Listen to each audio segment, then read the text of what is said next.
forme ce matin-là. Amen. Acclamons encore pour Jésus encore.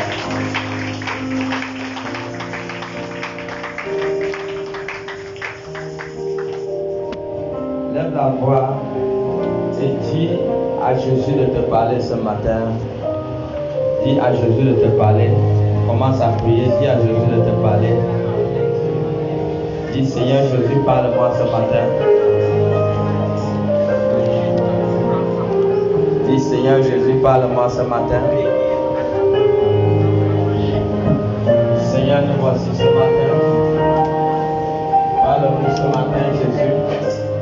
Parle-nous ce matin, Jésus. Parle-nous ce matin. Prends autorité. Commence à détruire tout esprit de lourdeur. Commence à détruire. Prie. Prends autorité. Commence à briser tout esprit de distraction. Tout esprit qui pourrait t'amener à être déconnecté pendant ce moment. Prie au nom de Jésus. Prie au nom de Jésus. Prie au nom de Jésus. Prie au nom de Jésus. Invoque la puissance de Dieu afin d'écraser tout esprit de déconnexion, tout esprit de distraction au milieu de nous ce matin. Que toute présence démoniaque ce matin soit chassée de ce lieu, soit chassée de ce lieu, soit chassée de ce lieu. Au nom de Jésus, au nom de Jésus, au nom de Jésus. Que la présence, la plénitude de Dieu descende encore dans ce lieu ce matin. Au nom puissant de Jésus. Merci Jésus pour ton amour. Gloire et grâce à toi. Merci Jésus. Que ton Saint-Esprit vienne libre, nous contrôle chaque situation qui trouble. C'est bon.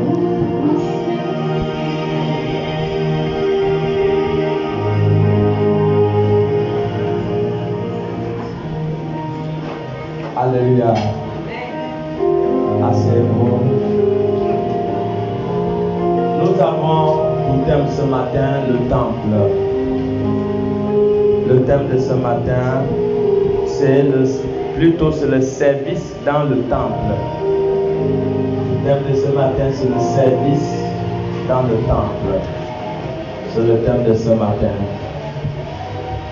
Alors, je voudrais quelqu'un qui lit vite et qui lit couramment, qui va nous faire cette lecture.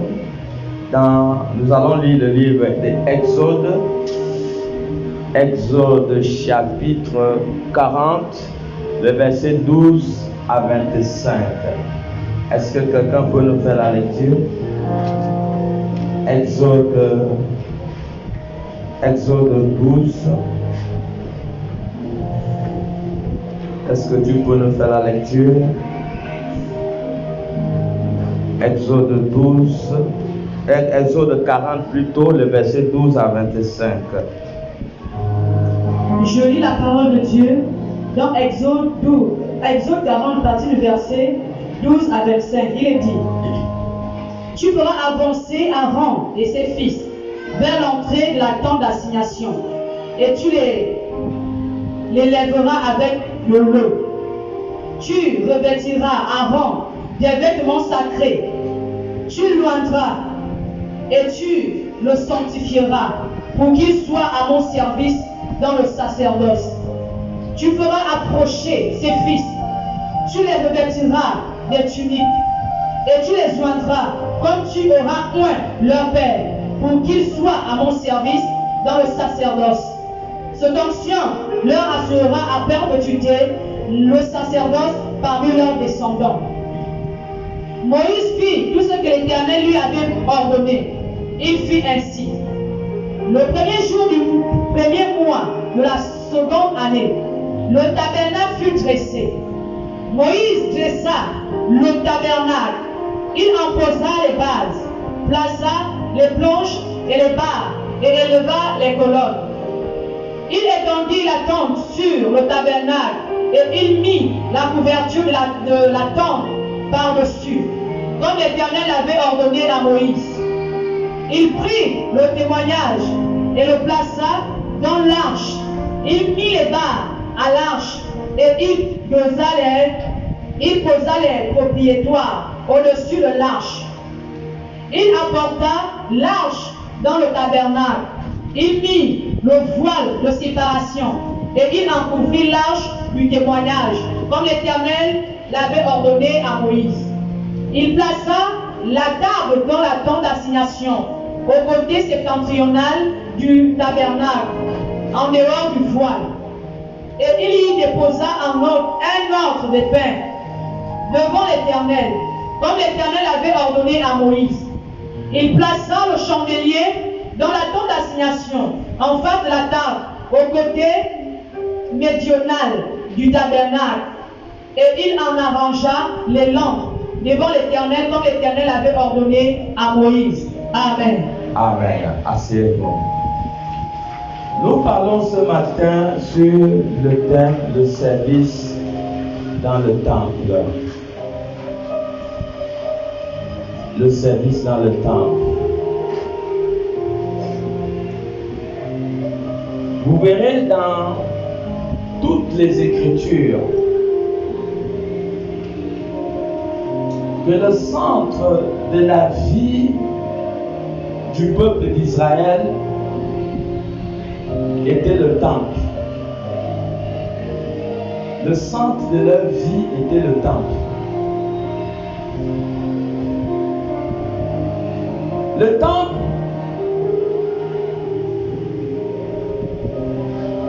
avait une grande importance dans la vie de ce peuple. Le temple avait une grande valeur.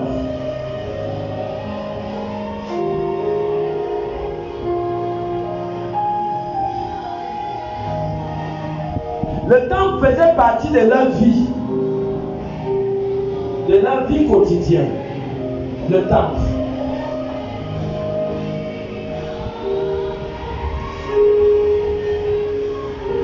Ils ne pouvaient pas vivre sans le temple. Parce que le temple avait vraiment une grande valeur à leurs yeux.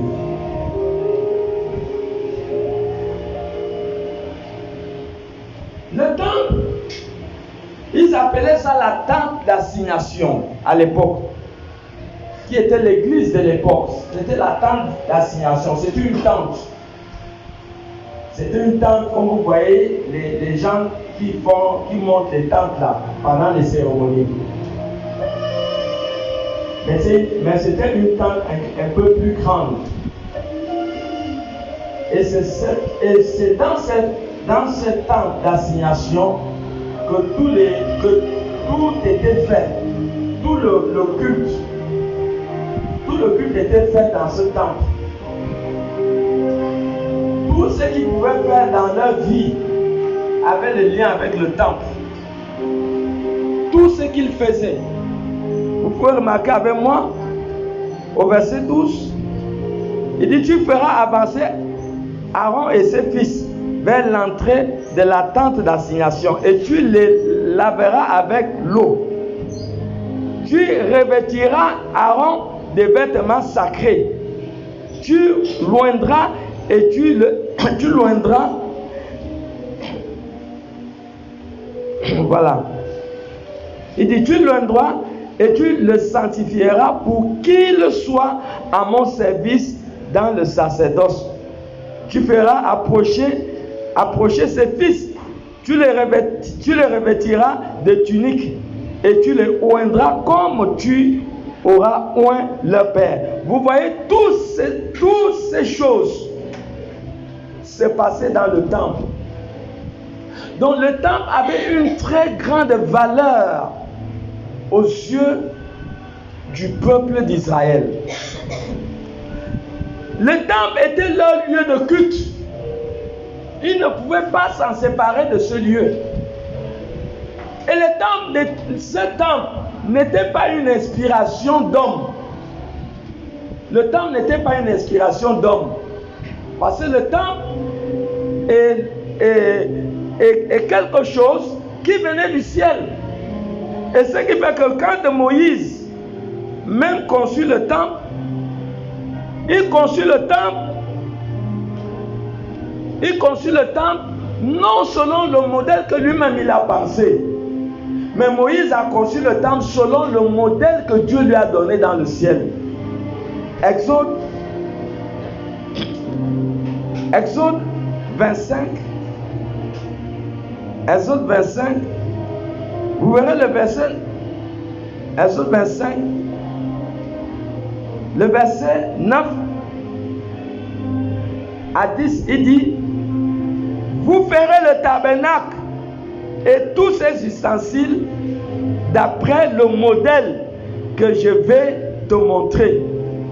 Donc, ce lieu de culte avait été fait non selon le modèle des hommes, mais ce lieu de culte avait été fait selon le modèle de Dieu. Le verset 10 il dit: ils feront une hache de bois d'acacia, sa longueur sera de 2 coudées et demi, sa largeur d'une coudée et demi et sa hauteur d'une coudée et demi. Donc, dans cette tente, il y avait l'arche de Dieu, l'arche de l'alliance de Dieu. Dans l'arche de l'alliance de Dieu, c'est dans ce lieu exactement que Dieu s'est manifesté. Le Dieu qui a créé le ciel, le Dieu qui a créé la terre. Il a voulu s'approcher des hommes. Dieu a voulu s'approcher des hommes. Et Dieu ne pouvait pas être n'importe où.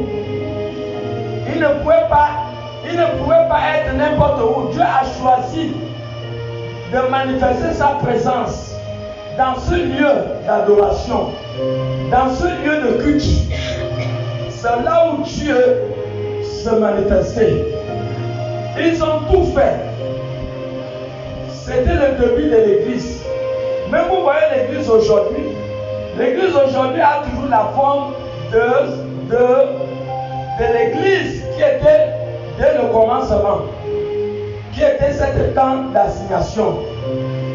Partout où il partait, parce que cette tente, il se déplaçait avec. Partout où il partait, c'était leur lieu de culte. C'est le lieu où ils invoquaient Dieu. C'est le lieu où Dieu s'est manifesté. Dieu s'est manifesté dans ce lieu pour leur donner des victoires. Dieu s'est manifesté dans ce lieu pour sécuriser leur passage. Partout où ils partaient, Dieu était avec eux. La nuée était avec eux.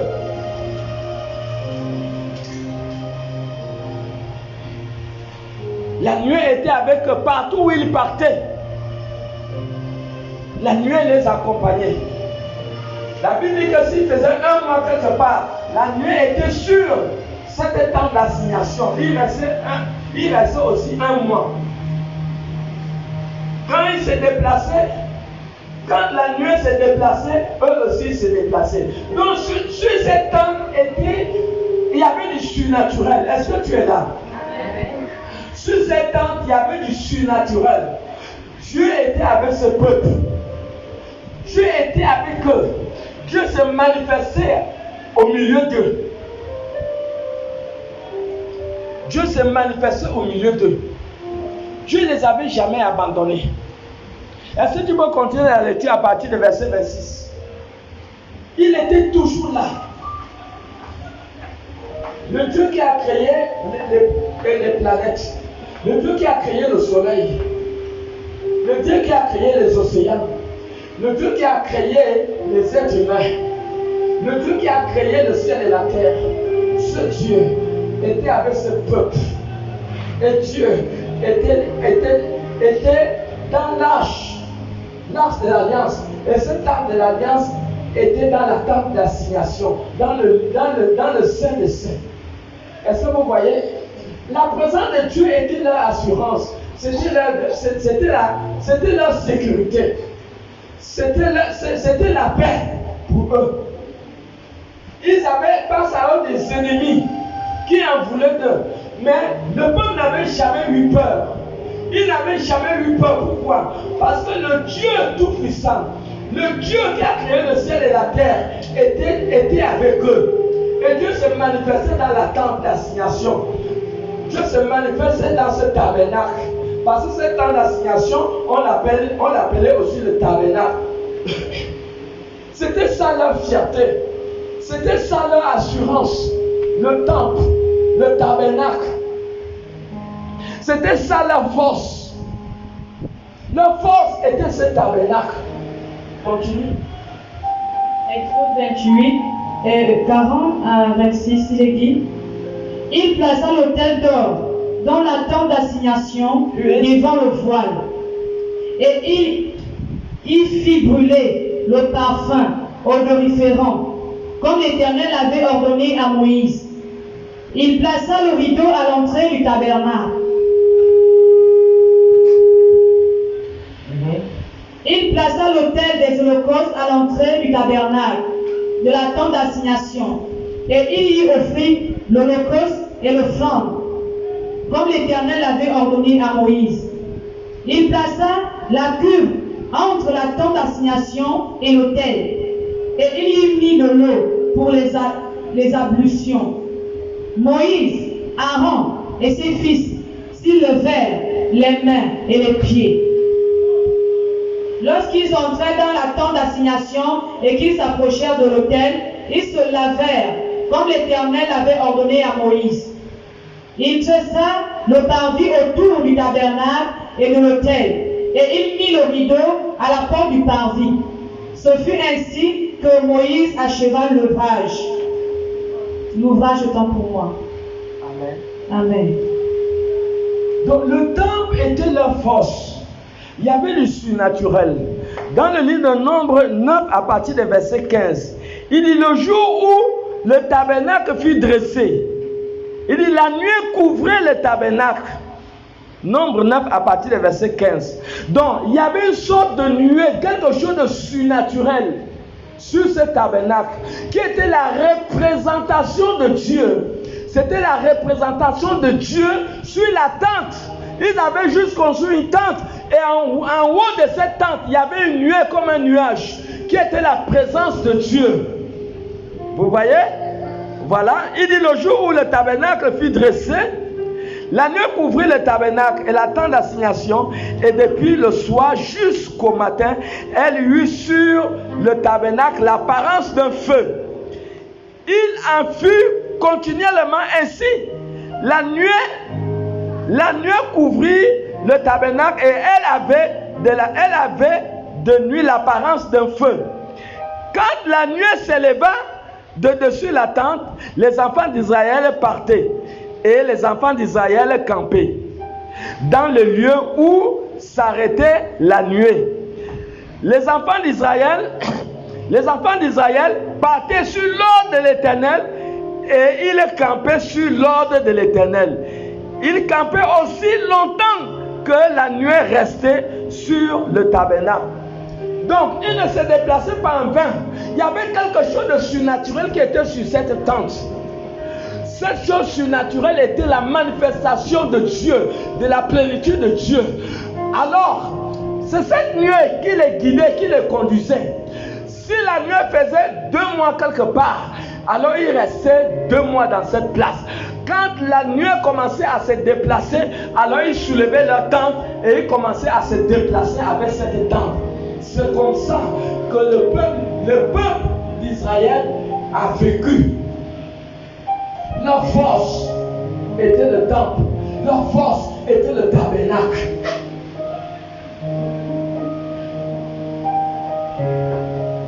Tout avançait. Les ordres venaient du tabernacle. Les ordres venaient du ciel.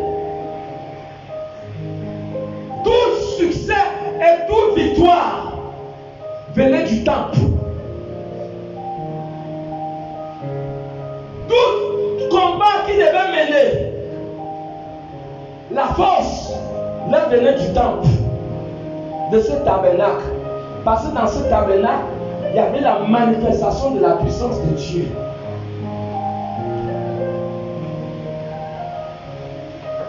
Il valorisait le tabernacle. Il mettait la valeur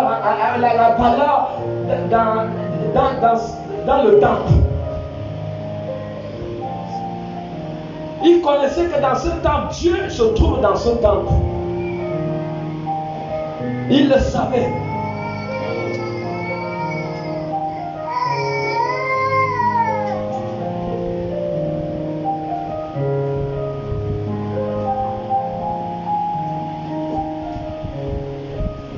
Donc partout où il partait avec cette tente.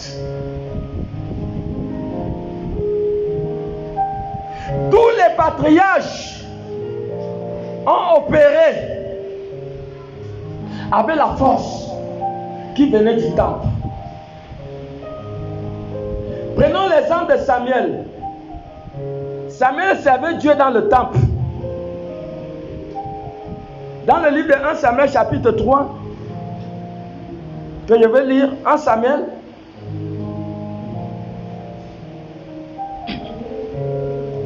En Samuel chapitre 3, le verset 3 à 4, il dit: alors l'Éternel appela Samuel et répondit: me voici. Et il courut vers Élie et dit: me voici. Je reprends la lecture. 1 Samuel chapitre 3 à partir du verset 3 à 4. La lampe de l'Éternel n'était pas encore éteinte et Samuel était couché dans le temple de l'Éternel où était l'arche de Dieu. Alors l'Éternel appela Samuel, il répondit: me voici. Samuel était couché dans le temple à côté de où il y avait l'arche. À côté où il y avait l'arche, c'est là où Samuel était couché. La parole de l'Éternel ne se faisait plus entendre depuis un certain temps. Mais lorsque Samuel a été consacré à Dieu, quand Anne va dire à Dieu: Seigneur, si tu me donnes un enfant, je vais te le consacrer. Après un certain âge, Anne a honoré sa parole. Anne a pris Samuel et l'a amené au temple. Il l'a amené au temple. Et Dieu a commencé à parler à cet enfant au temple. Samuel était couché au temple.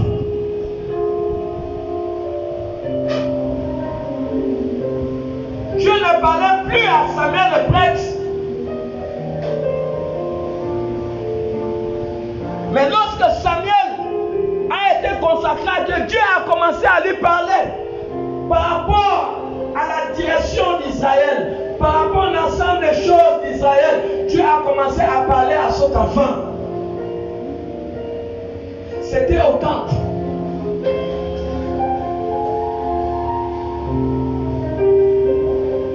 Le peuple d'Israël a été guidé pendant une longue période parce que Samuel va devenir juge en Israël.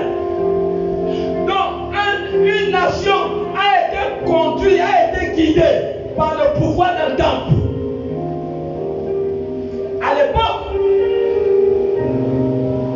les rois venaient prendre la direction du pays au temple. Qu'est-ce qui a fait la force de certains rois? Qu'est-ce qui a fait la force de David? Qu'est-ce qui a rendu David puissant? Lorsque David dit: je suis content lorsque je vais dans la maison de l'Éternel. Qu'est-ce qui l'a rendu puissant? C'est le temple. C'est la présence de Dieu dans le temple qui l'a rendu puissant.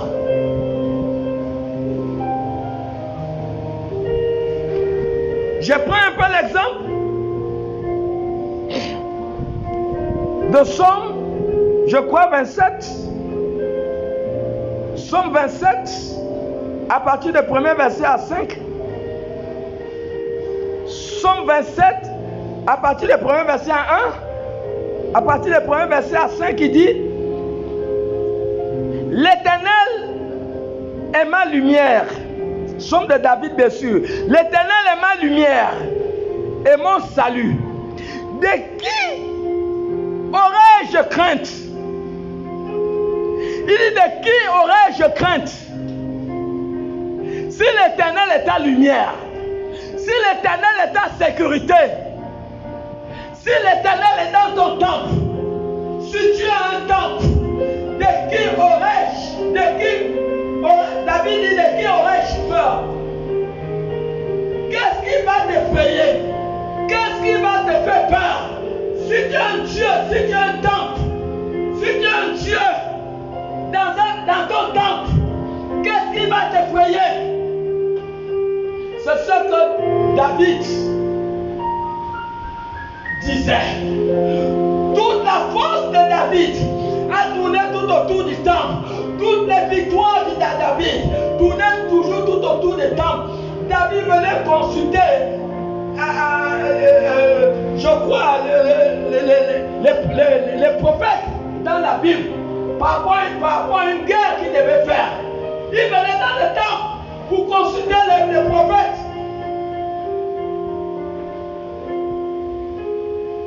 David n'a jamais mené une vie, il n'a jamais mené une victoire sans avoir de lien avec le temple. La source de toute force vient du temple.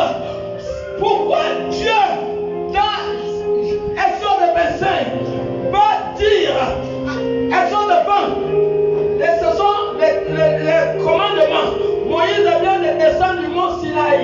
Au chapitre 19, Dieu donne les 10 commandements à voix audible au peuple.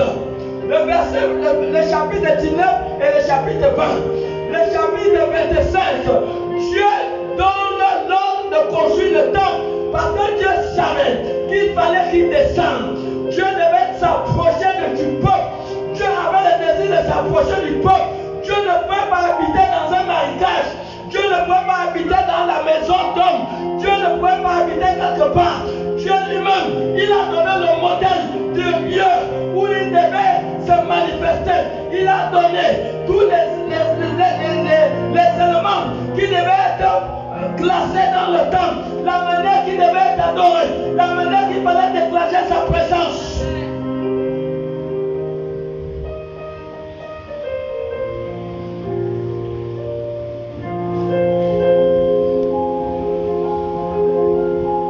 C'était dans le temple. Le temple est quelque chose de mystérieux. Il y a les mystères dans le temple. L'homme ne peut pas, l'homme n'a pas le droit de se séparer du temple. Tu te sépares du temple, alors c'est un problème grave. C'est un problème grave.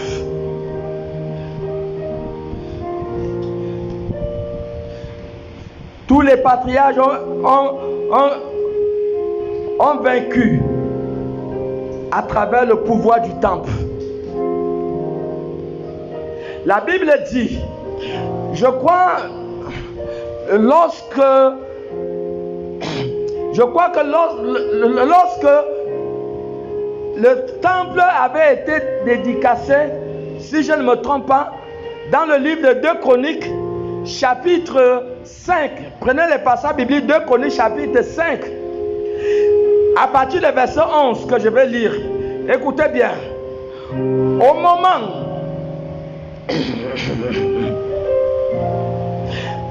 je vais revenir un peu en arrière pour avoir une bonne compréhension.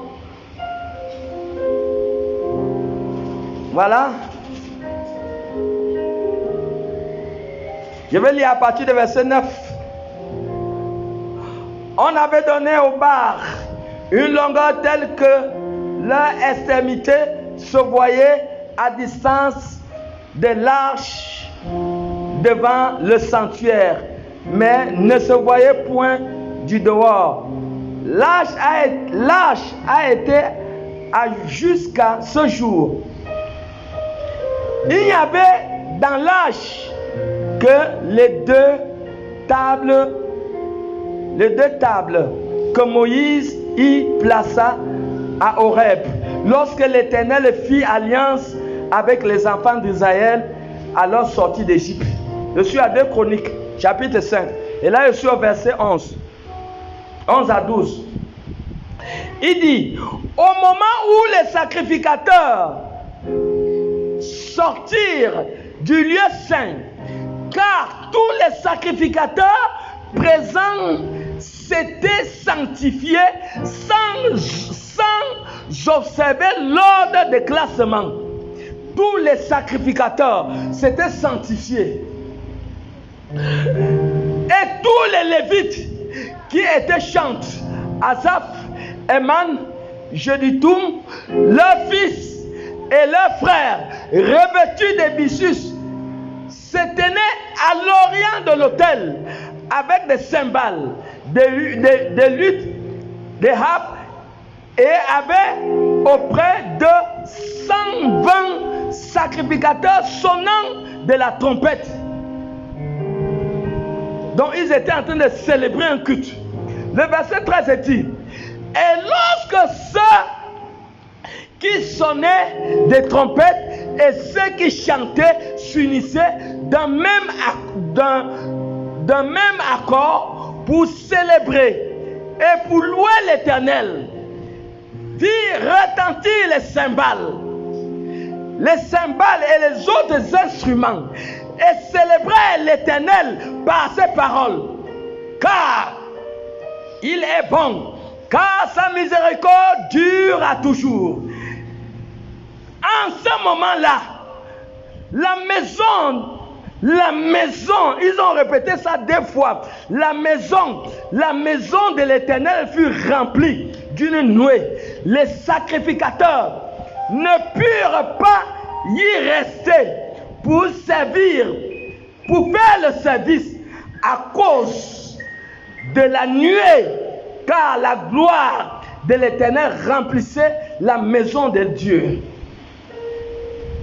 La gloire de Dieu, ils étaient en train de faire un service. La Bible dit que lorsque les sacrificateurs et ceux qui chantaient s'unissaient d'un commun accord pour glorifier Dieu, on glorifie Dieu dans l'ensemble, dans le tabernacle, dans le sanctuaire de Dieu. C'est dans ce lieu que le peuple, d'une foi, doit lever leur voix pour glorifier Dieu, pour bénir Dieu. La Bible, Psaume 133 dit que c'est dans ce lieu que Dieu déverse sa puissance. Psaume 133, il dit c'est dans ce lieu qu'il déverse sa puissance, sa grâce en abondance.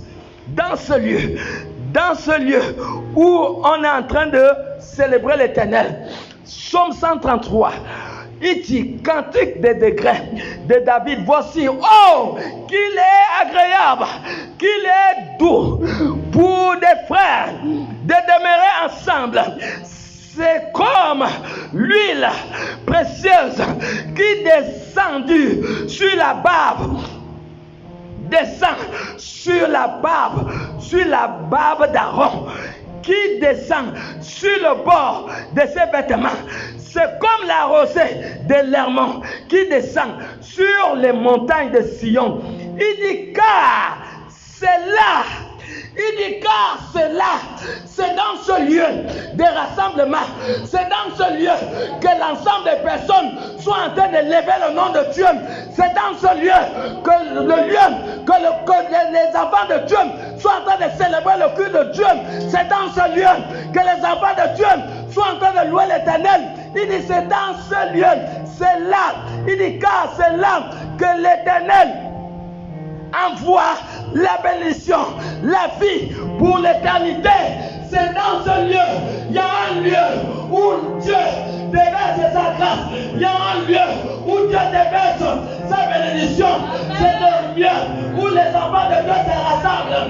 C'est un lieu que la bénédiction vient. C'est un lieu que le mariage vient. Alléluia. Nous avons notre sœur ici. Elle a trouvé son mari à nous. C'est pas ici à l'église. Alléluia.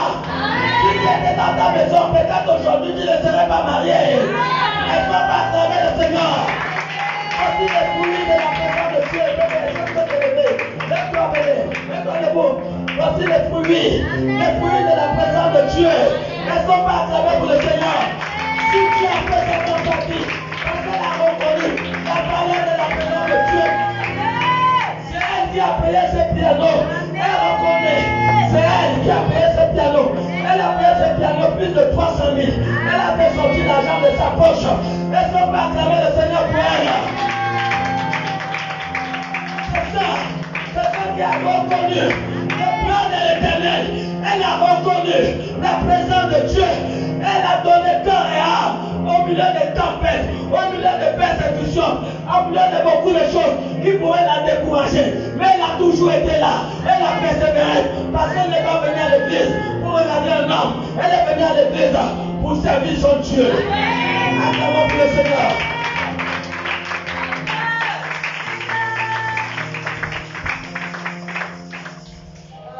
C'était le secret de David. Tu t'éloignes du temple, tu es foutu. Le temple a des liens avec la vie de l'homme sur la terre.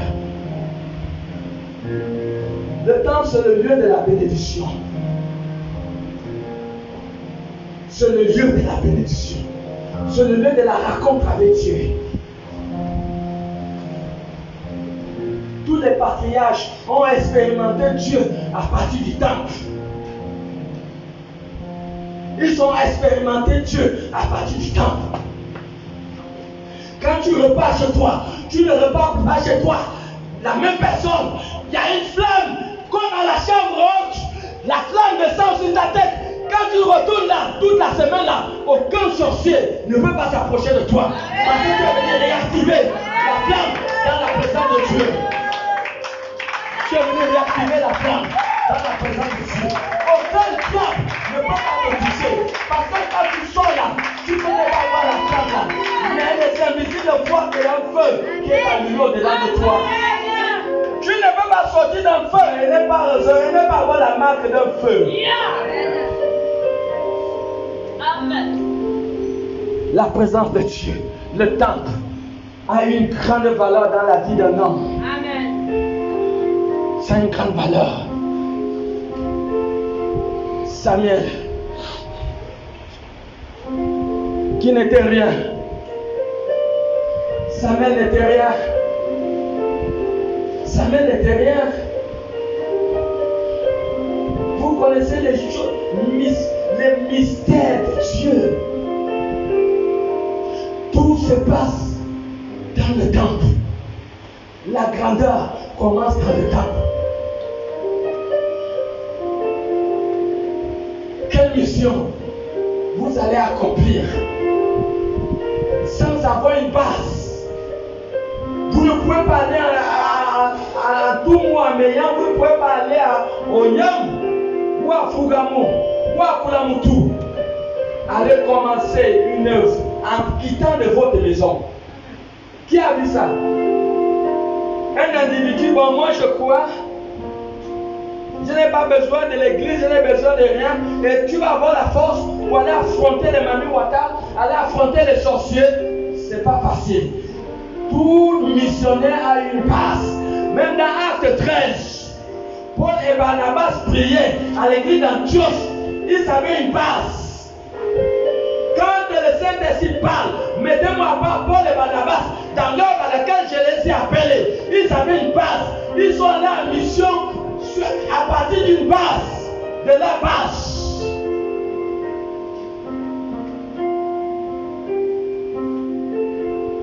Samuel était qui?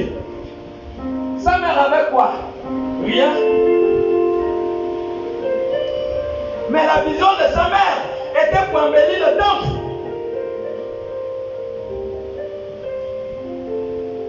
La vision de Samuel était d'amener les manquements qu'il y avait dans le temple. La maman de Samuel savait que Dieu ne parlait qu'avec lui des prêtres.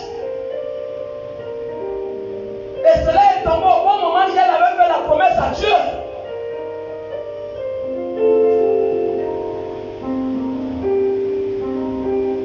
La maman de Samuel a amené un sens au temple. Il n'y avait plus de sens. Il n'y avait plus la vie.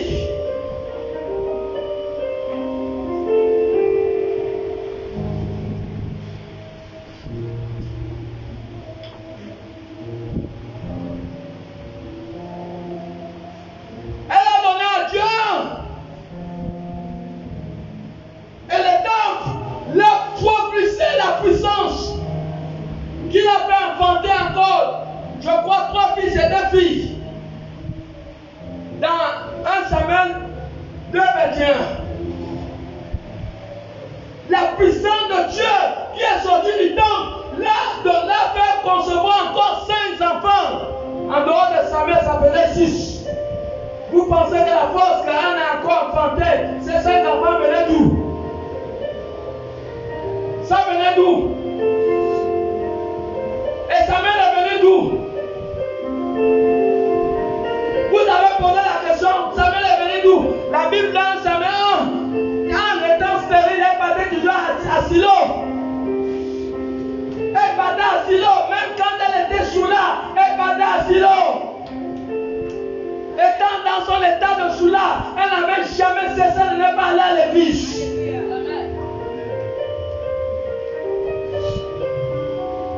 Il y a des gens, quand ils se sentent coupables, ils se séparent de l'église, c'est une erreur. C'est une erreur. Quand tu te sens coupable, tu as besoin de l'église pour te restaurer. Si tu te mets encore dans l'église, le diable va te tuer, le diable va te détruire.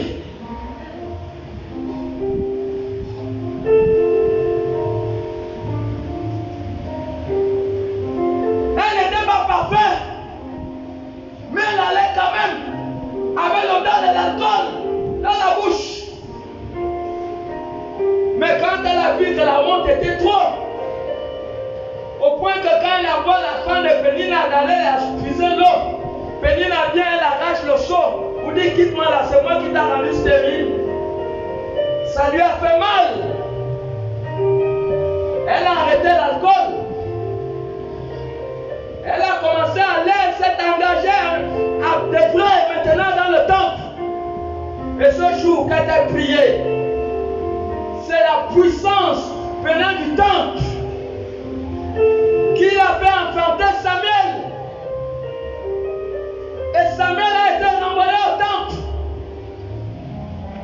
Quand elle renvoie Samuel au temple, le temple lui renvoie 16 enfants. Elle a donné au temple un enfant, mais le temple a renvoyé 5. Comment mépriser le temple? Comment dévaloriser le temple? Dévaloriser la présence de Dieu? Alors que les patriarches ont connu l'authenticité de la présence de Dieu, ils ont connu la valeur de la présence de Dieu, ils ont connu la force et la puissance qui incarne la parole de la présence, le temple de Dieu.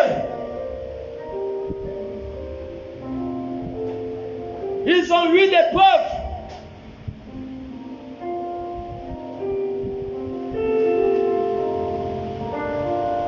Voilà pourquoi David pouvait dire, je crois que je n'ai pas tout lu, j'étais à Somme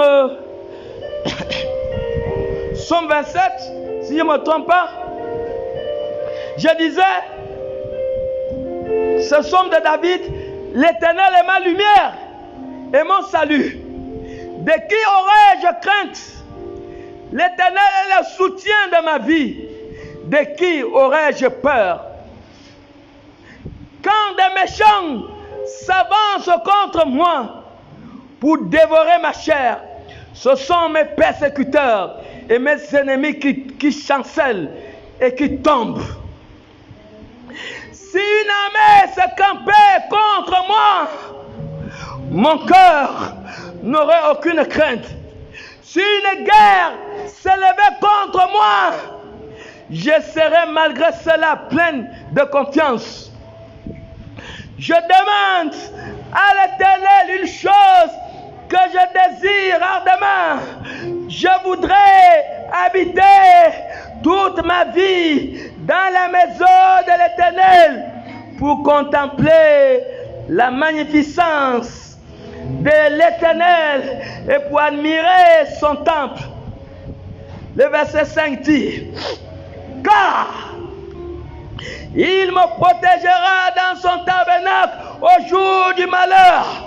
Il me cachera sous l'abri de sa tente. Il m'élèvera sur un rocher. Est-ce que nous voyons? Il dit ici, car il me protégera dans son tabernacle Il me protégera dans son tabernacle.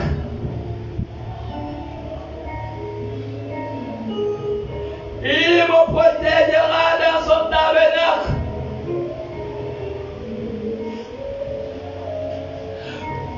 Ton alliance avec le tabernacle ne permet pas qu'un sorcier puisse te tuer. Ton appartenance, ton attachement au tabernacle ne permet pas qu'un sorcier puisse toucher une personne de ta maison. Parce que tu bénéficies de ce qu'on appelle l'humilité divine, qui ne permet pas aux puissants des ténèbres de te détruire.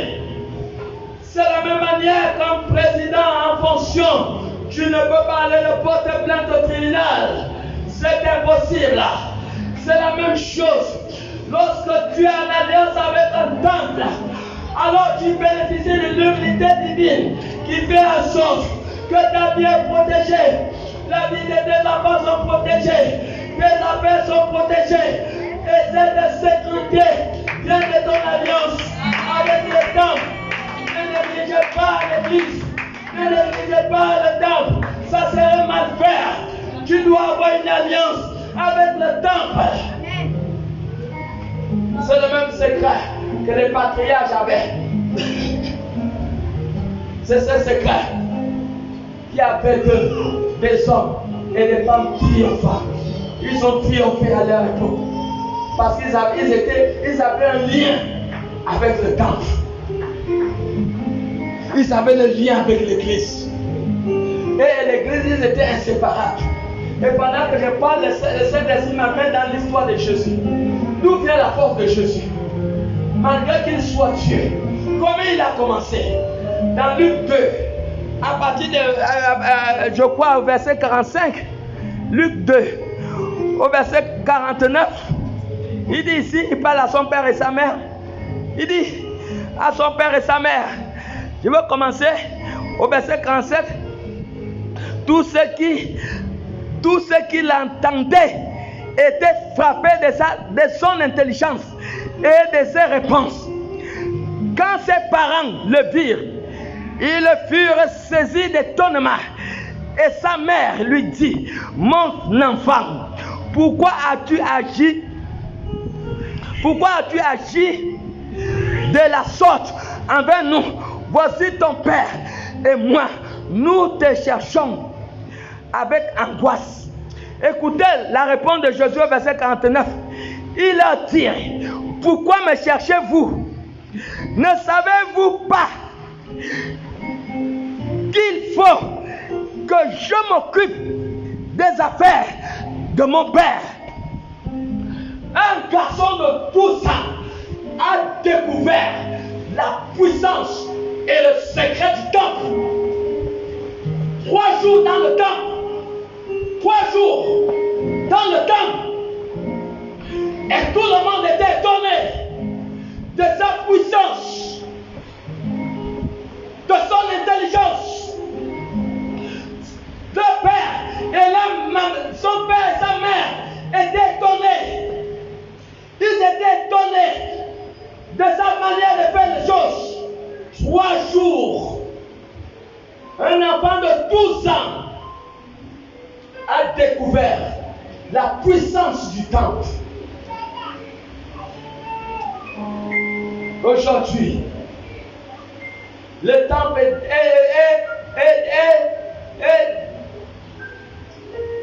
on l'a déjà classé à côté. C'est dévalorisé. Les gens avaient leurs problèmes pour faire rester à la maison. Les jours de culte, on ne les voit pas. Les vendredis ne sont pas là. Les mardis ne sont pas là. Les dimanches, rarement. Beaucoup ont dévalorisé le temps. Beaucoup ont perdu la valeur, la puissance du temple. Regardez, faites un diagnostic. Regardez ceux qui sont assidus au temple. Regardez la vie. vous verrez qu'il y a une différence avec ceux qui n'ont pas connu la force et la valeur du temple. Je me rappelle un jour, au PK8, un monsieur de 43 ans, après l'obtention des grands diplômes, depuis il a fini ses études, il vivait avec une femme et des enfants. C'est la femme qui travaillait, qui payait la nourriture, qui payait la scolarité, les frais scolaires des enfants, qui payait la nourriture. C'est la femme qui payait les habits des enfants. C'est la femme qui payait ses habits.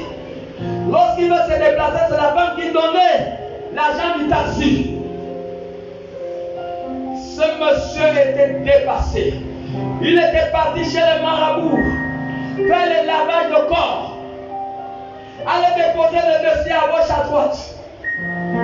Il dit il y a quelque chose qu'il a découragé. Un jour, il est parti déposer le dossier à la prison centrale là-bas pour solliciter un travail là-bas. Mais à cause d'un problème d'un de ses frères, il a failli être arrêté là-bas et être enfermé. Il a fui. Il était dépassé par la vie. Vous savez, vous vivez avec une femme et c'est une femme qui s'occupe de tout. Vraiment, c'est la dernière de honte. Et ce monsieur était dépassé par la vie. Il a fait tout, marabout, tout, rien. Il est venu. Alors, je lui ai mis dans un travail de délivrance de 3 jours. Je lui ai mis dans un travail de délivrance de 3 jours. Et dans un jeûne. Et pendant le déroulement de son travail, c'est pas si c'est le 2e ou le 3e jour, il est dans un songe. Il va voir lui-même comment il est attaché sur un poteau dans une chambre allumée avec des bougies rouges. Il était attaché comme ça sur un poteau. Il était comme ça sur un poteau. Lui-même, il a vu lui-même attaché dans une chambre allumée avec des bougies rouges. Donc il était le prochain sacrifice. Et suite à cela, alors il s'est réveillé du songe. Et le lendemain, il m'a expliqué le songe. On a commencé à détruire toute la captivité, tous les liens de captivité, tous les liens de prison.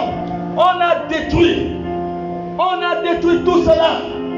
Je vous assure. 3e jour, il est sorti de ce travail. Et dans la suite du temps, nous l'avons dit de composer les dossiers. Et il est parti, il a composé 3 dossiers. Et nous avons prié sur ces dossiers. Il est parti déposer ces dossiers dans les différentes sociétés. Je vous assure, ça n'a pas duré. Ce garçon, il a déposé les dossiers dans 3 sociétés différentes. Ça n'a pas duré. Il y a 2 sociétés qu'il a appelées en même temps. 2 sociétés. Et il a choisi la société qui devait lui payer plus cher. Et depuis qu'il est né, c'est la première fois qu'il va commencer à travailler. Il était fonctionnaire en ville. Un jour, je l'avais croisé en ville en veste. Quelqu'un qui ne mettait jamais la veste. Il m'a salué avec beaucoup de respect. J'ai dit que la gloire soit rendue à Dieu. C'est toujours dans le même songe avant sa délivrance. Ce garçon, il avait vu dans le songe où un médecin avait enlevé une aiguille dans son cœur. Ce même garçon,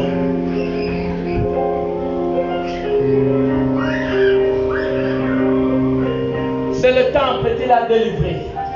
La puissance venant du temple, ça l'a rendu libre. Tu peux patauger toute la vie. Si tu ne te rapproches pas du temps pour chercher ce qui ne va pas dans ta vie, Tu vas finir ta vie comme ça, malgré que tu sois porteur d'une grande étoile. Tu ne te rapproches pas pour faire la délivrance. Il y a des gens qui ont été possédés, qui n'ont jamais su qu'ils étaient possédés. Mais lorsqu'ils sont venus dans la présence de Dieu, ils ont su qu'est-ce qui était leur sort. La présence de Dieu va révéler des choses mystérieuses qui menacent ta vie. Des choses comme un grand ne t'a jamais dit. Des choses comme un médecin ne t'a jamais dit. Mais la présence de Dieu va te révéler des choses mystérieuses. Ne vois pas la présence de Dieu comme la révéler des choses. Quand vendredi tu es à la maison, mais tu ne sais pas ce que tu fais. Tu ne sais pas. C'est dans ce lieu que Dieu déverse sa grâce et sa puissance pour l'éternité. C'est dans ce lieu. Il y a une différence entre ceux qui sont assidus au temple et ceux qui ont dévalorisé l'église. Ceux qui ont dévalorisé l'église, qui ne voient pas leur intérêt. Tu ne vois pas ton intérêt parce que tu es venu chercher une solution à ton problème. Tu n'es pas venu chercher Jésus. Mais l'église n'est pas une pharmacie. C'est la pharmacie. Quand tu es malade, tu vas à la pharmacie. Mais quand tu te sens bien, tu ne pars pas à la pharmacie. L'église n'est pas la pharmacie. Nous avons vu des gens, après la délivrance, ils ont abandonné la présence de Dieu. Ils ne savaient pas que le diable n'abandonne jamais. Ils ont abandonné la présence de Dieu. Ils ont abandonné la présence de Dieu parce qu'ils ont obtenu la solution à leur problème. C'est une erreur. Une erreur très dangereuse.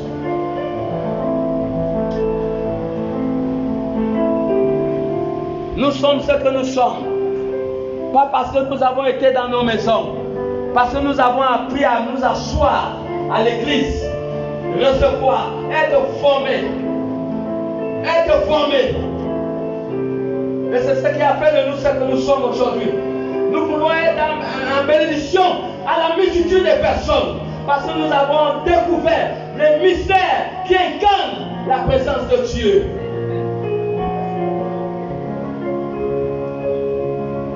Il y a beaucoup qui l'ont dévalorisé. Et qui viennent dans la présence de Dieu. Et qui font n'importe quoi. C'est un danger terrible de faire n'importe quoi dans la présence de Dieu. C'est dangereux. On ne provoque pas Dieu. On ne provoque pas Dieu. On ne vient pas faire des bêtises ou des erreurs dans la présence de Dieu. C'est une manœuvre risquée. C'est une manœuvre risquée. C'est ce qui a tué le ministère d'Élie le prêtre. Il fallait un Samuel. Parce qu'un homme a vu les bêtises de ses enfants et il ne les a pas reprochés. Un homme a vu les bêtises de leurs enfants, ils ne l'ont pas reproché. On ne vient pas dans la présence de Dieu pour faire des bêtises. Attention, l'Éternel Dieu est un feu dévorant. Je crois dans le livre de Deutéronome 4, 24. Il dit ici, 4, 24, il dit car l'Éternel est ton Dieu, est un feu dévorant, un Dieu jaloux. Ne fais pas l'erreur d'être dans la présence de Dieu et faire des bêtises. Les fils d'Élie, les prêtres, en ont fait des bêtises. Le châtiment qui vient de la présence de Dieu atteint souvent la famille. La famille des concernants qui ont eu à faire des bêtises dans la présence de Dieu. Les conséquences atteignent souvent la famille. Voilà pourquoi père et mère d'enfants, vous qui avez des enfants et qui persévérez dans l'église, vous devez les tirer les oreilles. Vous devez prendre pour preuve ce que les fils d'Élie ont eu à faire dans la présence de Dieu. Et le malheur s'est abattu, non seulement dans leur vie, mais le malheur s'est abattu dans la vie de tout le peuple d'Israël. Le malheur s'est abattu dans la vie de tout le peuple d'Israël. Et voilà pourquoi vous allez voir, quand Samuel chapitre 4, le verset 2, on dit ici, les Philistins se rangèrent en bataille contre Israël. Et le combat s'engagea. Israël fut battu par les Philistins qui tuèrent sur le champ de bataille environ 4000 hommes. Environ 4000 hommes tombèrent à cause de la faute de deux garçons. Ils ont eu à faire des bêtises dans la présence de Dieu. Il y a une puissance qui peut détruire tout ce qui commet des bêtises dans la présence de Dieu. Les garçons l'ont fait et ça a coûté la vie à leur père. Ça a coûté la vie à 4000 personnes. On dit ici que sur le champ de bataille, environ 4000 personnes mourirent. Toute bêtise faite dans la présence de Dieu aura des répercussions dans la vie de ceux qui l'ont fait et dans la vie de la famille. Et voilà pourquoi il faut éviter les erreurs. On ne fait pas l'erreur dans la présence de Dieu. Nous avons vu ce qui est arrivé aux fils d'Élie, les fils d'Aaron, dans Lévitique 10. Nous devons éviter cela. Et si ces choses ont été faites, il faut revenir à l'Éternel d'un cœur sincère. Il faut se repentir. Dieu vous pardonnera, mais il y aura des conséquences qui vont toujours s'apaiser sur votre vie. Pour tous ceux qui commettent de telles choses dans la présence de Dieu, Dieu va vous pardonner, mais il y aura toujours des conséquences. Les conséquences n'échappent jamais des personnes qui ont fait de telles choses. Nous avons vu David, qui connaissait la loi, mais David est parti sortir avec la femme d'autrui, la femme d'Uri. Dieu pouvait le tuer, comme il a fait avec Samuel. Dieu, comme il a fait avec Saül. Voilà, Dieu n'a pas pardonné Saül, mais Dieu a pardonné David. Dieu pouvait faire mourir David, mais Dieu l'a pardonné. Ça veut dire que Dieu peut te pardonner, mais tu n'échapperas pas aux conséquences. Et c'est ça le danger.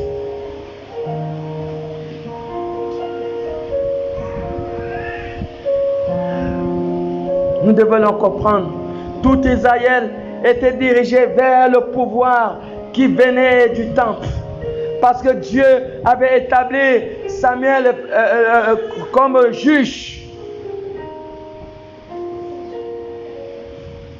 Il avait été établi comme juge. Parce que le pouvoir venant du temple pouvait guider et conduire un peuple. Comment aujourd'hui pouvons-nous négliger le temple? Pourquoi dévaloriser la présence de Dieu? Dieu n'a jamais changé. Il est le même hier, aujourd'hui et éternellement. Il ne change pas. Yahweh, Yahweh Dieu.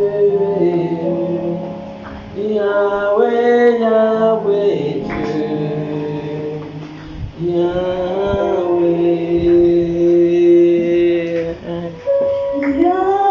Yahweh, Yahweh Dieu, Yahweh, Yahweh Dieu,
Bible dit, dans le livre de Luc chapitre 36, Luc chapitre 2, le verset 36 à 38,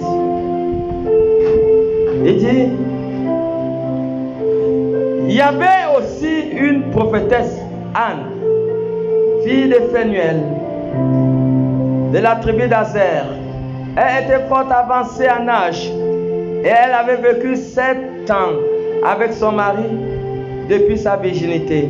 Restée veuve et âgée de 84 ans, elle ne quitta pas le temple. Elle ne quitta pas le temple. Et elle servait Dieu nuit et jour dans le jeûne et dans la prière. Étant souvenue, elle aussi, à cette même heure, elle louait Dieu et elle parlait de Jésus à tous ceux qui attendaient la délivrance de Jérusalem. Elle avait 84 ans. Elle ne quittait pas le temple.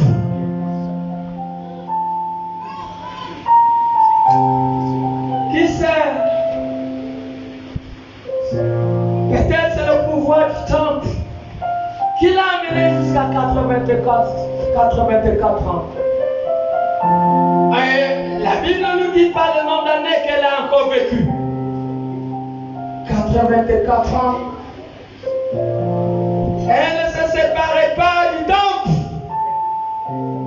Même Acte 2, 42 nous dit, Acte 2, 42, il nous dit ici,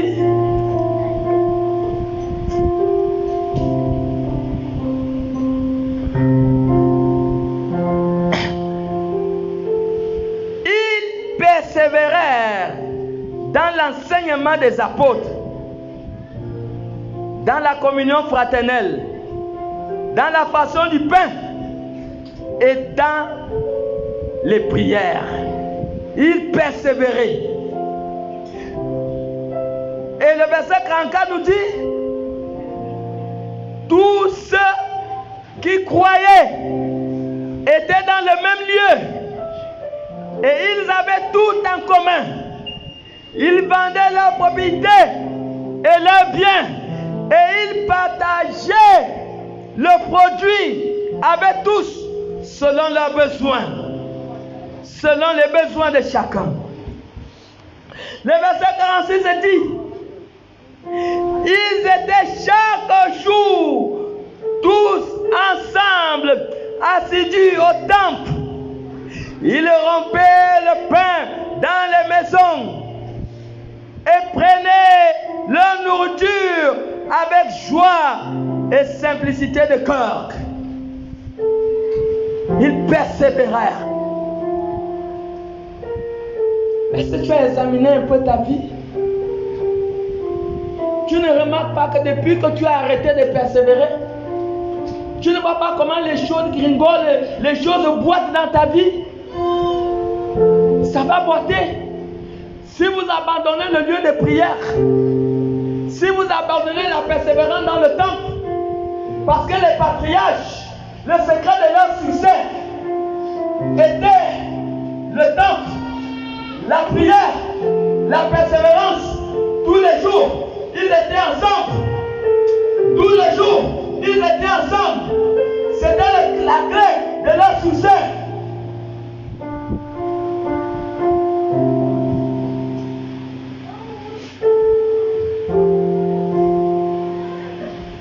Tous les jours, ils étaient ensemble. Comment être chrétien le dimanche? Alors que les choses spirituelles sont plus compliquées et difficiles. Quel élève qui va aller à l'école une fois par semaine? Et vous pensez que cette catégorie d'élèves peut réussir un examen? Un grand examen nous attend. Ce fameux jour, ce grand jour, lorsque les cieux vont s'ouvrir, comme l'éclair qui de l'Orient à l'Occident,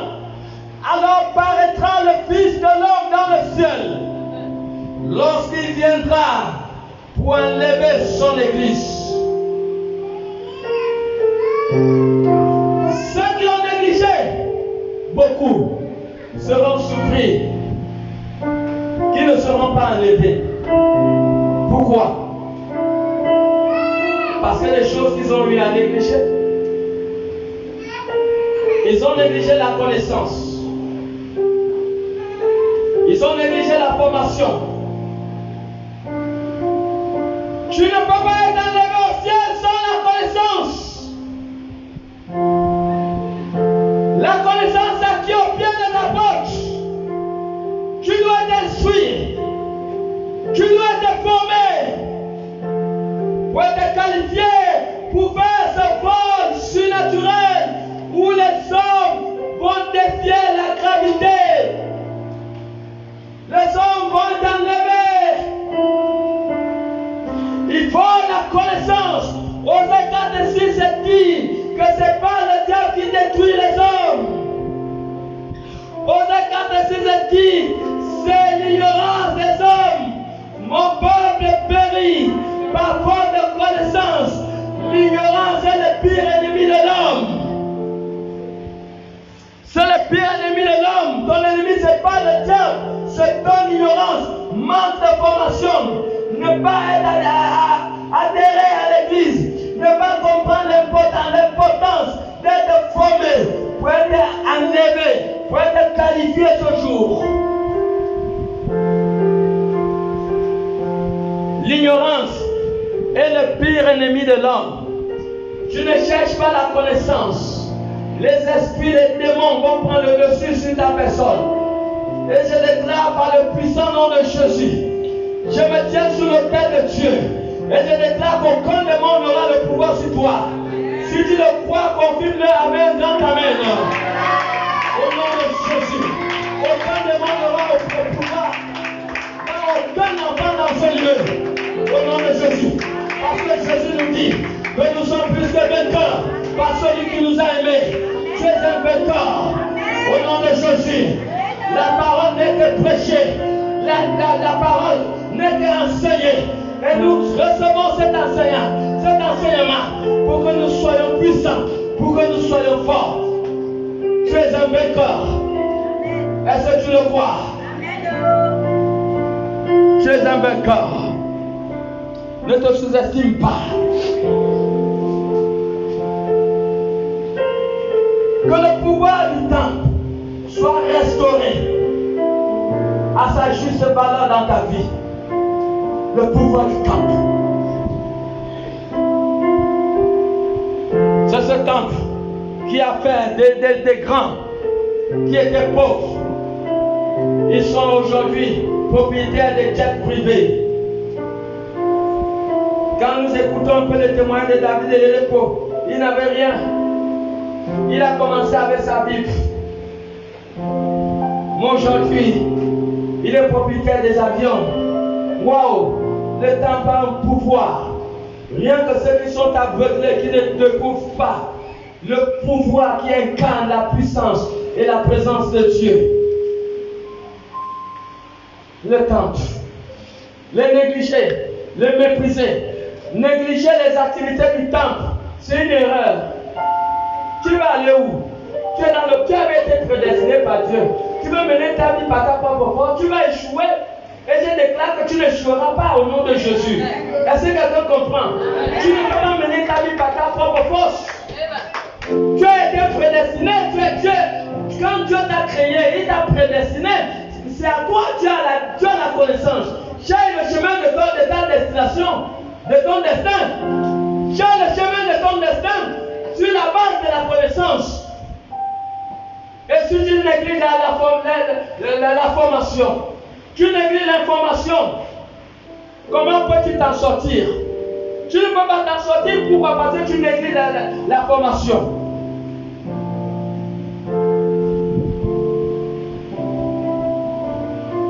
Comment résister à ne plus suivre le film porno dans le portable? C'est la formation.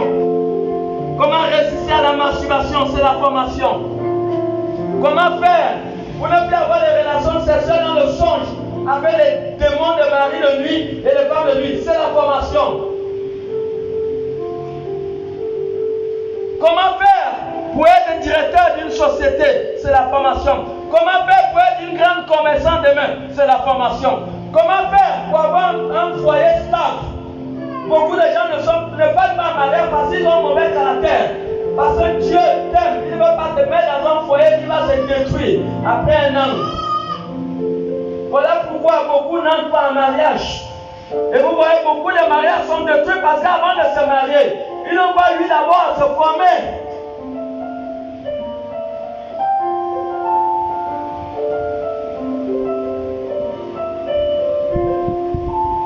C'est la formation. Tu négliges la formation, tu vas aller où? Hier, je pouvais suivre un truc à Internet. Une jeune fille, ils font les bagarres. On voit nos enfants, vous partez à l'église, vous avez le langage des païens à l'école. Vous partez vous rivaliser avec ces filles païennes. Elle veut se battre et toi, si tu veux te montrer que tu es fort, tu as les membres, dont des membres n'ont pas été cloués à la croix, toi tu pars à l'église. Et tu as le langage des païens. Cette fille, elle voulait montrer qu'elle était forte. Et sa collègue, et il y avait les autres camarades qui filmaient. Je suis sûr que certains de ces enfants étaient même enfermés en prison. Tous étaient assistés à cette scène. Elle voulait montrer qu'elle est forte avec sa camarade. Ils ont commencé la bagarre. La camarade lui a poussé. Il y avait un truc de banc. Il y avait un banc qui était là comme ça. Donc ils ont commencé la bagarre. Ça n'a même pas fait 10 secondes. Pendant qu'elle était à taper sa camarade l'a poussé. Donc il y avait un banc là. Elle est tombée la tête à doser sur le banc. On montre bien comment les yeux font ça. Et elle est morte. Le sang coulé. Elle est morte là sur le champ. J'ai la vidéo. Si vous voulez après on va vous montrer ça. Ils partent à l'église. Devant nos enfants là. Quand tu entends leur connerie, la fille elle a fait comme ça. La fille elle veut monter là. Et toi tu es chrétienne. Tu as le langage. Donc ça veut dire que si y a une bagarre, tu vas te battre. Et tu vas amener la famille des problèmes. Tu vas amener la famille des problèmes.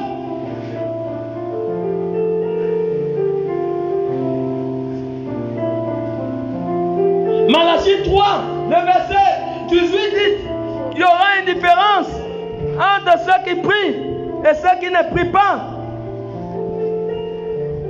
Malachie 3, le verset 18, il dit, et vous verrez de nouveau la différence entre les justes et les méchants, entre celui qui sert Dieu et celui qui ne le sert pas.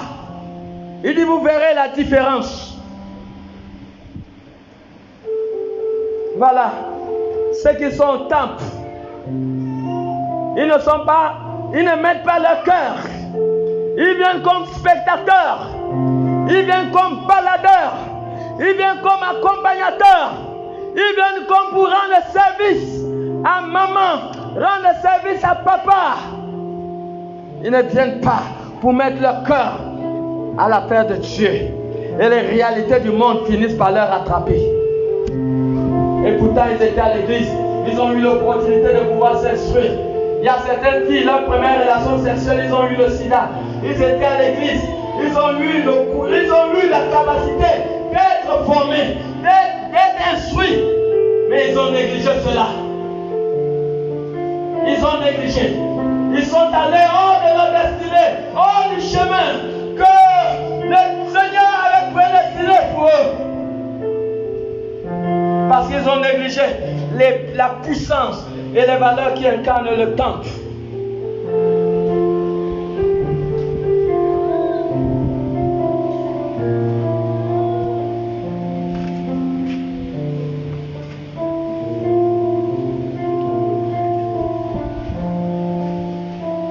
L'église peut avoir des manquements. Certaines personnes, non, ce n'est pas leur problème.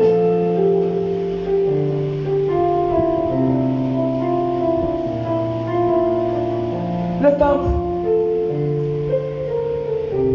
Qu'est-ce que moi je n'ai pas fait pour le temple? J'ai donné des centaines de mille. J'ai donné une voiture.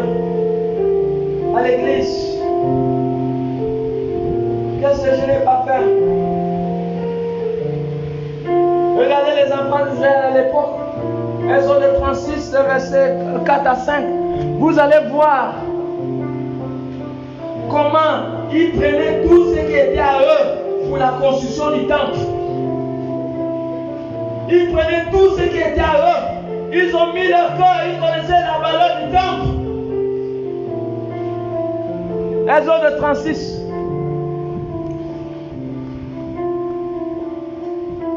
À partir du verset 4, il dit ici, alors, je vais commencer au verset 3. Il dit, il prit devant Moïse tous les offrandes qu'avaient apporté les enfants d'Israël pour faire les ouvrages destinés au service du sanctuaire. Chaque matin, on apportait encore à Moïse des offrandes volontaires. Le verset 4 dit, alors tous les hommes habiles occupés à tous les travaux du sanctuaire quittèrent chacun l'ouvrage qu'il faisait et vinrent dire à Moïse, le peuple apporte beaucoup plus qu'il ne faut pour exécuter les œuvres que l'Éternel a ordonné de faire. Moïse fit publier dans le camp que personne, homme ou femme, ne s'occupe plus d'offrandes pour le sanctuaire. On empêcha ainsi le peuple d'en apporter.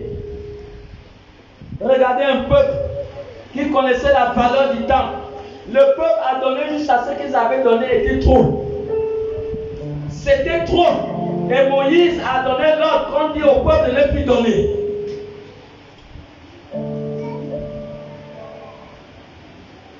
De ne plus donner. Aujourd'hui, peut-être on va dire à quelqu'un de donner de plus que la dîme. Rien. Dieu t'a béni avec 100 000. 10 000 c'est pour Dieu. Tu manges ce qui est à toi et tu manges ce qui est interdit.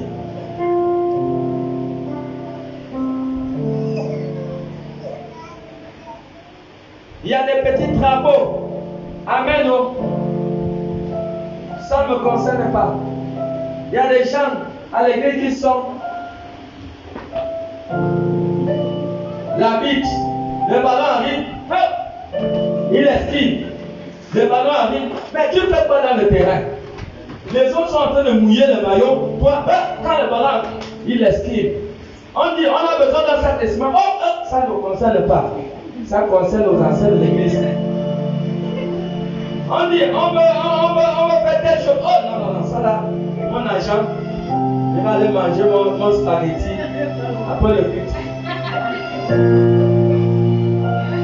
On dit, on a besoin d'argent pour payer l'appareil de micro. Oh non, il esquive. Oh non, le ballon là, c'est pas moi.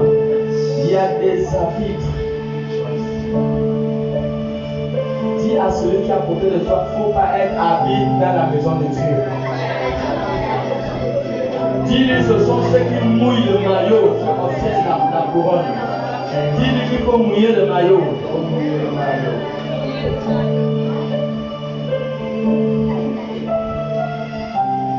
Il ne faut pas esquiver. Regardez un chronique, hein. Vous savez combien de millions David a donné à Dieu? David a donné à Dieu 570 milliards de dollars. Nous allons convertir ça en francs CFA. Mais nous lisons d'abord en Chronique chapitre 29, le verset 4 à 5. Vous allez voir combien David, un seul homme, a donné à Dieu. En Chronique chapitre 29. En Chronique chapitre 29, le verset 4 à 5.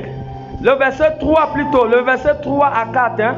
Le verset 3 à 4. Il dit, de plus, dans mon attachement pour la maison de mon Dieu, je donne à la maison de mon Dieu l'or et l'argent que je possède en propre, outre tout ce que j'ai préparé pour la maison du sanctuaire 3000 talents d'or, d'orphie et 7000 talents d'argent épuré pour en revêtir les parois des bâtiments. David a donné 570 milliards. Quand on convertit cela, 3000 talents, ça fait 570 milliards de dollars. 570 millions plutôt. 570 millions de dollars.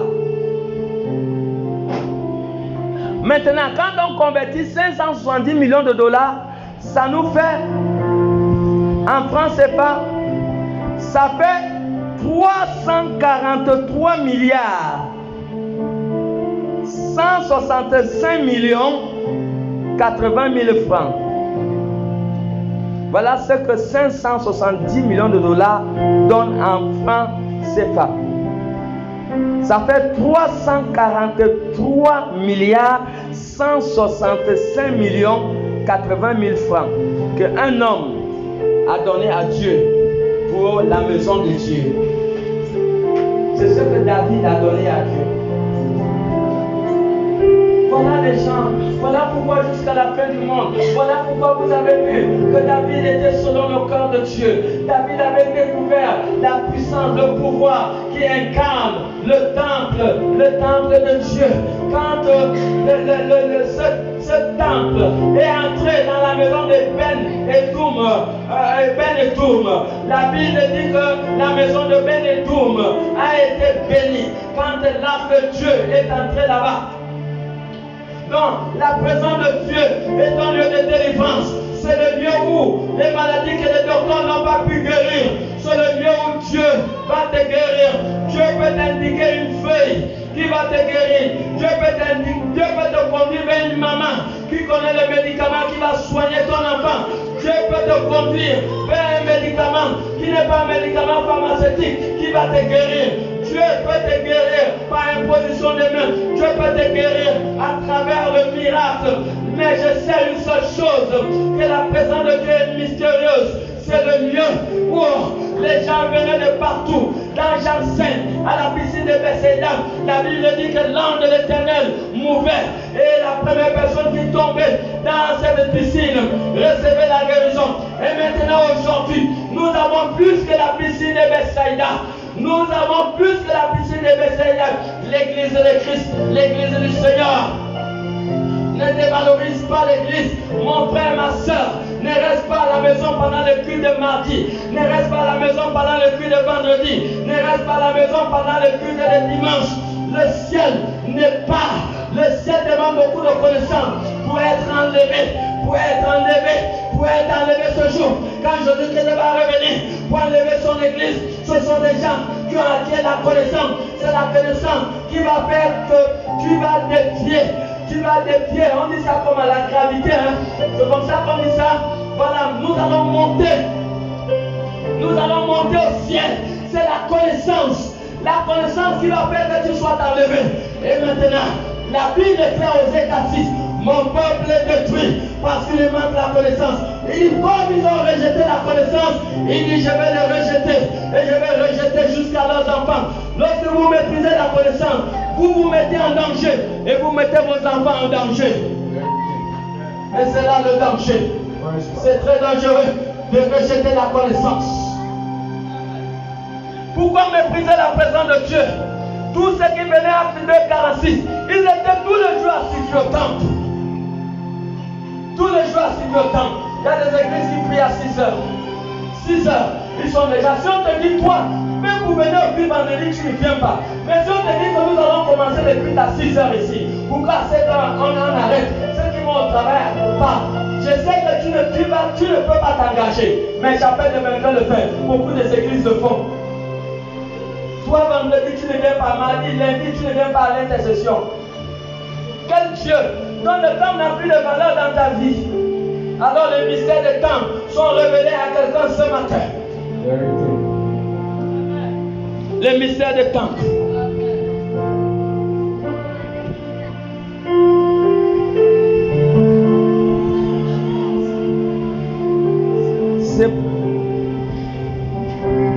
C'est quelque chose à ne pas négliger. Le temple de Salomon, tout était en or. Tout était en or. Pas tout, presque tout était, la plupart des choses dans le temple de Salomon étaient en or. La plupart des choses qui étaient, des éléments qui étaient dans le temple étaient en or.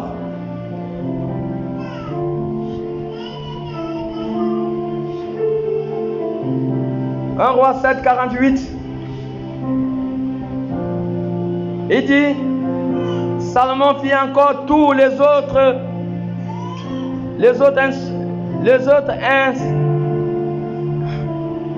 ustensiles pour la maison de l'Éternel, l'autel d'or, le tabernacle d'or sur lequel on mettait le pain des propositions, les chandeliers d'or pur, 5 à droite et 5 à gauche devant le sanctuaire, avec les fleurs, les lampes et les mouchettes d'or, les basins, les couteaux, les coupes, les tasses et les brasiers d'or pur et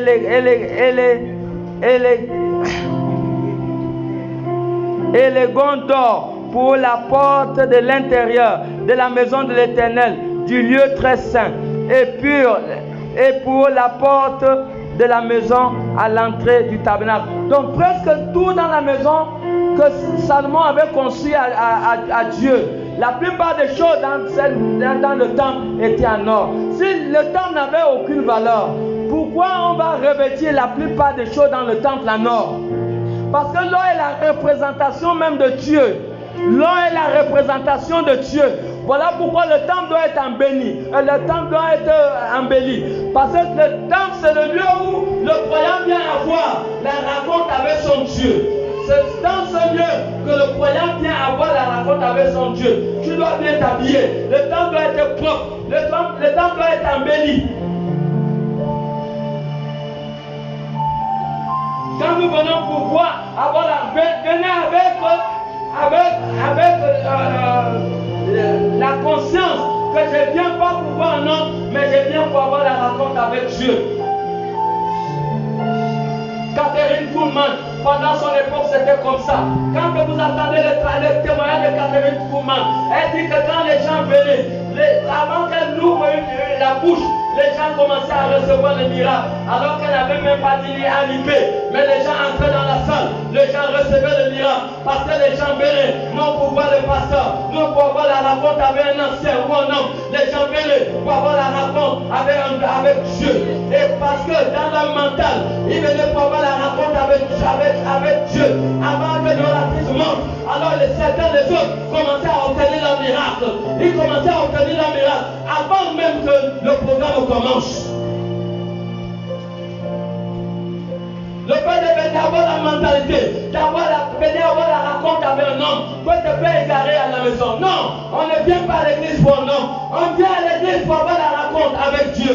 Ayons ça dans notre mentalité. Ayons ça dans notre mentalité. Et là, à partir de cette réflexion, le Saint-Esprit accomplira de grandes choses dans votre vie. Et je déclare que Dieu fera de grandes choses dans ta vie. Si tu le crois, dis Amen bien. Il fera de grandes choses.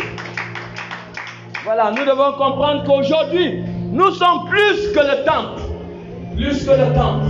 Nous sommes plus que le temple. En Corinthiens 3, 7 dit, je dis, vous êtes le temple du Saint-Esprit.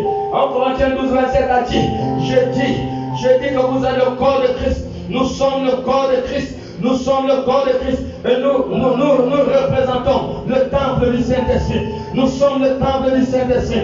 Nous sommes la maison de Dieu. Nous sommes plus que la tente d'assignation hier. Nous sommes plus que le tabernacle d'hier. Nous sommes maintenant aujourd'hui. Dieu est quitté dans la maison. Maintenant, fabriqué par les mains d'hommes. Dieu est venu maintenant à construire, à établir une nouvelle maison. Une nouvelle maison. Et nous sommes cette maison. Nous sommes le corps de Christ. Nous représentons la maison de Dieu. La maison de Dieu aujourd'hui, ce n'est plus le bâtiment. La maison de Dieu aujourd'hui, c'est non. Vous verrez que la Bible ne dit pas que tu es le corps du Saint-Esprit. Même lorsque vous vous voyez, en Corinthiens 3:16, il dit, vous êtes le temple du Saint-Esprit. Il est toujours vous. Il dit toujours vous. Parce que nous sommes les membres du corps de Christ et nous représentons l'église véritable du Seigneur. Et c'est ce que nous sommes. Et c'est ce que tu es. Est-ce que tu peux acclamer pour le Seigneur? Acclame pour le Seigneur. Faut pas dévaloriser l'église. Faut dévaloriser dans l'église.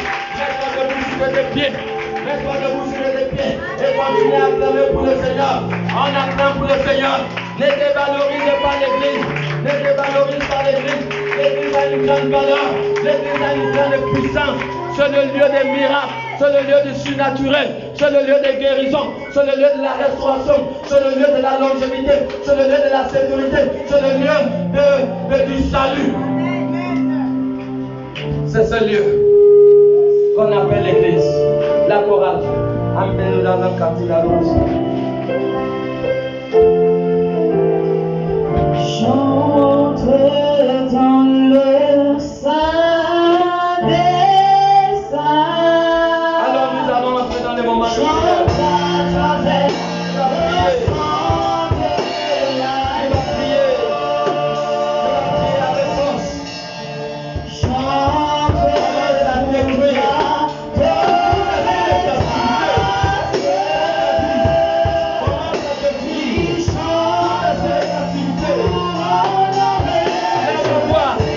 Commence à détruire toute esprit de captivité. Prie. Prie, bien-aimé.